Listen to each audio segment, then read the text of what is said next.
Hi everyone. आज इस video में मैं आपको बताऊंगी कि किस तरह से आप टेबल्स ऐड कर सकते हैं अपनी वेबसाइट में और कैसे आप उसको स्टाइल कर सकते हैं। तो मेरे चैनल को प्लीज़ सब्सक्राइब कर लें सो इससे आने वाली वीडियोस आप देख सकेंगे। तो हम स्टार्ट करते हैं। तो सपोज़ मैं चाहती हूँ कि ये जो मेरी इमेज है इसके नीचे मैं एक टेबल ऐड कर लूँ। तो मैं कैसे करूँगी? टेबल ऐड करने के लिए HTML में एक टैग होता है टेबल के नाम से, उसके थ्रू आप अपना टेबल जो है क्रिएट कर सकते हैं। तो आपने एक चीज़ याद रखनी है कि आपने अपना जो कोड है वो सीक्वेंस में रखना है। आपने ये नहीं करना कि आप डिफ के बाद यहाँ पर टेबल का कोड लिखना शुरू कर दें। आप सीक्वेंस में लिखिए ताकि वो आपको समझ भी आए और वो सही तरह से भी लिखा जाए। टेबल ऐड करने के लिए हम स्टार्ट करते हैं टेबल के टैग से, जो कि टेबल के नेम से, और जब मैं इसको एंटर करूँगी तो इसका क्लोजिंग टैग भी आ जाएगा। टेबल टैग से क्या पता चलता है कि आप एक टेबल क्रिएट करने लगे। अब आपको उस टेबल के अंदर, आपको पता है टेबल के अंदर क्या क्या होता है। रोज़ होती हैं, हेडिंग्स होती हैं, डेटा होता है, ये कुछ होता है। तो आपके टेबल के अंदर सबसे पहले आपकी जो पहली रो आएगी आपने वो ऐड करनी। तो पहली रो के लिए बेसिकली आप कौन सा टैग यूज़ करते हैं? HTML में TR एक टैग है, उसका भी स्टार्टिंग और एंड टैग होता है। और TR आप यूज़ करते हैं टेबल की रो को डिफ़ाइन करने के लिए। इससे आप बता रहे हैं आपकी पहली रो, ठीक है। तो इससे आपकी पहली रो क्रिएट हो जाएगी। अब आपकी जब फर्स्ट रो क्रिएट हो जाएगी तो उसके अंदर आपने देखा कि सबसे पहले आपकी हेडिंग्स आती हैं पहली रो में, फिर आप उसके नीचे आपका डेटा आता है। तो हेडिंग्स के लिए HTML में टैग होता है TH। तो TH टैग है। अब इसके अंदर आप अपनी हेडिंग लिख सकते हैं। TH से आपने बताया कि आप अपनी हेडिंग लिखने लगे। तो सबसे पहली हेडिंग जो मैं दूंगी वो है फर्स्ट नेम। अब मैं दो और हेडिंग्स देना चाहती हूँ, तो मैं इसी के नीचे दोबारा से TH दूंगी और अपनी सेकंड हेडिंग दे दूंगी जो कि है लास्ट नेम, और एक और हेडिंग में दूंगी TH करके, TH के टैग के थ्रू एज। तो अब ये 3 हेडिंग्स मेरी आ चुकी हैं। अब मेरी पहली रो के अंदर मेरी हेडिंग्स आ जाएंगी। अब जो मेरी सेकंड रो होगी, ठीक है, आपको पता चल गया कि अब सेकंड रो को ऐड करने के लिए भी आप कौन सा टैग यूज़ करेंगे? TR का। तो सेकंड रो को ऐड करने के लिए भी मैं दोबारा से TR करूँगी, और इसके बीच में अब जो मेरी सेकंड रो होगी उसके अंदर मैं अपना डेटा ऐड करूँगी, मतलब कि जो मेरी हेडिंग्स है इसका डेटा। तो डेटा ऐड करने के लिए HTML जो टैग होता है वो होता है TD जो होता है वो डेटा ऐड करने के लिए आप टैग यूज़ करते हैं। तो सबसे पहले मैं फर्स्ट नेम का डेटा ऐड करूँगी, और उसके बाद मैं सेकंड में लास्ट नेम ऐड करूँगी। ये मैंने दोनों लिख दिए हैं, फर्स्ट नेम जैसे लिख रहा था। तो सेकंड नेम मैं ऐड कर दूँगी और एंड पे मैं ऐड करूँगी एज। तो इस तरह से मेरा अभी पहला डेटा ऐड हो गया। अब मैं चाहती हूँ कि मेरी और कोई 5-6 रोज़ हों जिसके थ्रू मेरा डेटा जो है ऐड होता जाए। तो उसके लिए मैं क्या करूँगी, मैं अपना टाइम सेव करने के लिए मैं इसी कोड को कॉपी कर लूँगी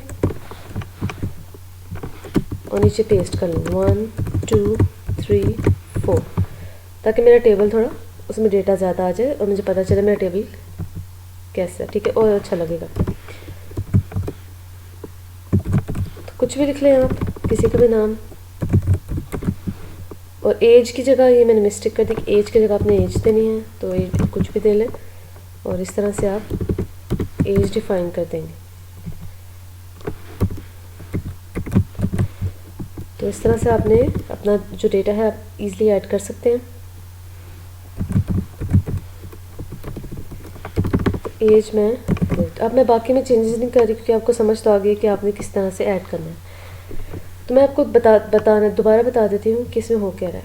सबसे पहले आप टेबल का टैग ऐड करते हैं और इससे ये पता चलता है कि आप एक टेबल क्रिएट कर रहे हैं। उसके अंदर फिर आप अपनी रोज़ बताते हैं, रोज़ डिफ़ाइन करते हैं। रोज़ के लिए आप TR का टैग यूज़ करते हैं। फिर आप हेडिंग्स देने के लिए TH का टैग यूज़ करते हैं, और अगर आपने अपना डेटा देना है तो उसके लिए आप TD यूज़ करते हैं। इसको हम सेव करते हैं और मैं आपको आके इसमें रिफ़्रेश करके दिखाती हूँ। तो आप देख सकते हैं हमारा जो टेबल है वो यहाँ पर क्रिएट हो चुका है इस तरह से। ये हमारी हेडिंग्स और ये हमारा डेटा जो हमने ऐड किया था। अब मैं चाहती हूँ कि इसको मैं थोड़ा अच्छा कर लूँ, इसको स्टाइल कर लूँ। क्या मैं चाहती हूँ सबसे पहले बॉर्डर्स आ जाए इसकी। तो बॉर्डर्स के लिए आपको पता है कि आप इसको स्टाइल कर सकते हैं। एक और चीज़ मैं चाहती हूँ कि इसकी विड्थ जो है वो थोड़ी ज़्यादा हो जाए, कि मैं इसकी विड्थ सेट करना चाहती हूँ। तो मैं इसको सबसे पहले आपको पता है कि आप क्या कर सकते हैं, आप क्लास दे लें, टेबल 1 के नाम से मैं क्लास दे देती हूँ। और आपने स्टाइल और CSS में जाना, और यहाँ जाके आपने टेबल के अंदर आपकी क्लास है टेबल 1, उसमें आपने CSS अप्लाई कर देनी है। सबसे पहले हम विड्थ दे लेते हैं 50%। सेव करते हुए मैं आपको दिखाती हूँ। तो आप देखेंगे इसकी विड्थ जो है इंक्रीज़ हो चुकी है। और अब मैं इसको और ज़्यादा स्टाइल करूँगी। मैं क्या करूँगी कि मैं इसको बॉर्डर्स दूँगी सबसे पहले। तो बॉर्डर्स के लिए आपको बॉर्डर के लिए बॉर्डर्स की प्रॉपर्टी होती है CSS में, और उसमें आप 1 पिक्सल सॉलिड ब्लैक मैं दे रही हूँ ताकि मेरा बॉर्डर ब्लैक हो जाए। इसको सेव करके रिफ्रेश करते हैं तो ये मेरा बॉर्डर बन चुका है। लेकिन आप देखेंगे कि सिर्फ बॉर्डर बाहर बना रहा है। क्यों? क्योंकि आपको बताना पड़ेगा कि आप TH में भी बॉर्डर्स ऐड करना चाहते हैं, आप TD में भी, TD मतलब कि टेबल का डेटा, मतलब आप किस किस टैग्स में बॉर्डर ऐड करना चाहते हैं, आपने वो CSS में बताना होता है, तभी वो उसको पता चलता है, उसको ऐसे नहीं पता चलेगा।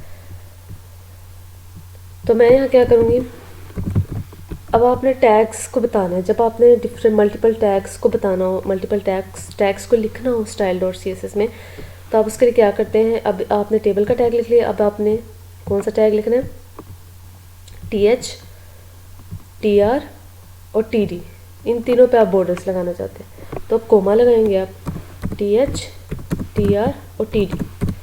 जब आप मल्टीपल टैग्स लिखते हैं CSS में तो आप कोमा लगा के उनको लिखते हैं, और उस पर आप प्रॉपर्टी फिर अप्लाई कर लें, बॉर्डर 1 पिक्सल सॉलिड ब्लैक। अब आप इसको रिफ़्रेश करेंगे तो आप देखेंगे इसने TH पे भी बॉर्डर अप्लाई कर दिए और TD पे भी और इस सब पे भी। अब एक और चीज़ चाहती हूँ मैं कि ये सेंटर में आ जाए और थोड़ा इस इमेज से थोड़ी इसके बीच में स्पेस हो। तो सेंटर में लाने के लिए मैंने आपको कल बताया था, मैं टेबल 1 के अंदर लिखूँगी क्योंकि ये मेरे पूरे टेबल को रिप्रेजेंट कर रहा है और मैं चाहती हूँ कि मेरा पूरा टेबल सेंटर में है। तो मैंने आपको एक प्रॉपर्टी बताई थी डिस्प्ले की, कि आप उसको डिस्प्ले टेबल करके मार्जिन उसका आप 0 ऑटो करते हैं, ठीक है। तो इस तरह से आप सेंटर में ला सकते हैं टेबल्स वगैरह को, ठीक है। तो ये देखिए आप सेंटर में आ गया। अब मैं चाहती हूँ कि इसके बीच में, इन दोनों के बीच में स्पेस होनी चाहिए। तो स्पेस अब आपको आपने ऊपर से स्पेस लानी है। तो मैंने आपको बताया था कि आपके पास मार्जिन की डिफरेंट प्रॉपर्टीज़ होती हैं CSS में, margin top, margin left, margin right, margin bottom.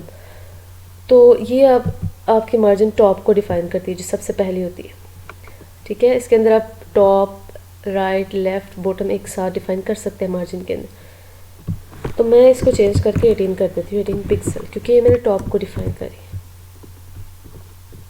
इसको मैं रिफ़्रेश करूँगी तो आप देखेंगे यहाँ पर स्पेस आ गई और आप उसको इंक्रीज़ करके अपनी स्पेस को भी आप सही कर सकते हैं।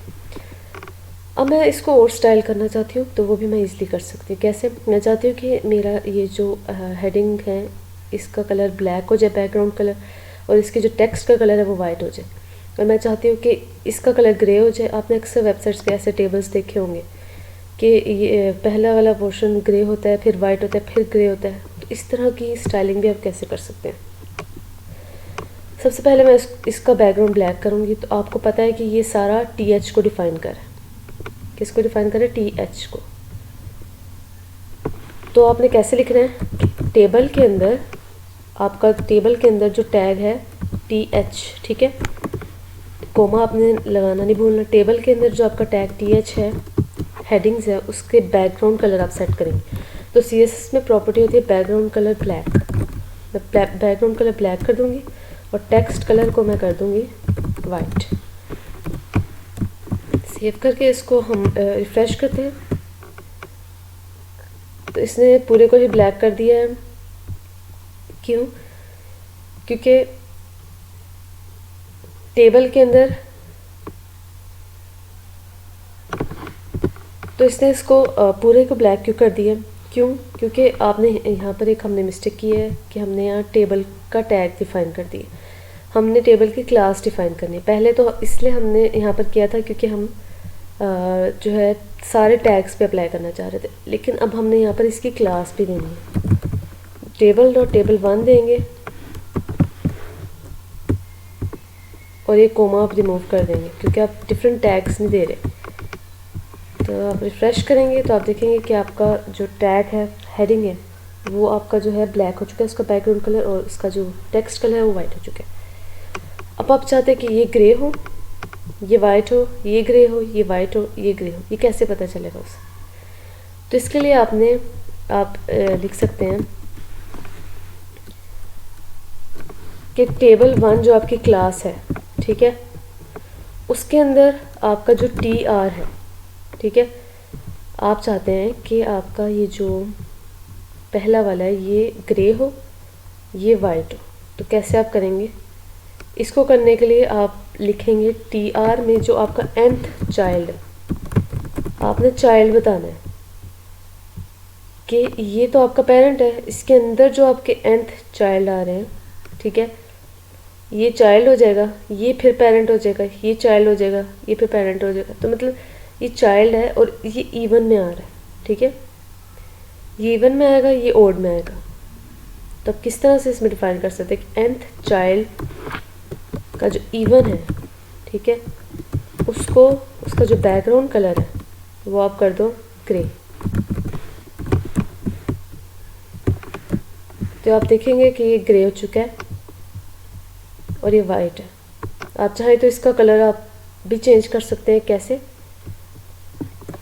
आप उसको ओड डिफाइन कर देंगे कि टेबल 1 के अंदर TR के अंदर nth चाइल्ड में ओड के अंदर आप बैकग्राउंड कलर रखना चाहते हैं लाइट ग्रे। तो आप देखेंगे ये लाइट ग्रे हो जाएगा, या आप इसको वाइट भी सेट कर सकते हैं, ये आपकी मर्ज़ी। और टेक्स्ट कलर भी आप चेंज कर सकते हैं। आप चाहते हैं कि ये लेफ़्ट अलाइन हो जाए तो आप इसको भी कर सकते हैं कि आपकी जो हेडिंग है वो टेक्स्ट जो है उसका टेक्स्ट अलाइन लेफ़्ट हो जाए, तो ये लेफ़्ट पे हो जाएगा। तो देख सकते हैं आपका टेबल जो है सेट हो चुका है। आप इसमें और भी स्टाइलिंग कर सकते हैं। आप इसका जो बॉर्डर कलर है ना वो भी चेंज कर सकते हैं। ये जो मेरा टेबल है इसका ब्लैक की जगह मैं कर देती हूँ ब्लू। तो आप देखेंगे ब्लू इसका बॉर्डर हो चुका है। तो इस तरह से आप टेबल को ऐड कर सकते हैं HTML में और इसकी स्टाइलिंग कर सकते हैं। आई होप आपको इसकी अच्छे से समझ आ गई होगी। तो आगे तो प्लीज़ आप मेरे चैनल को सब्सक्राइब कर दें ताकि इससे आने वाली पार्ट्स भी आप देख सकें। Thank you so much.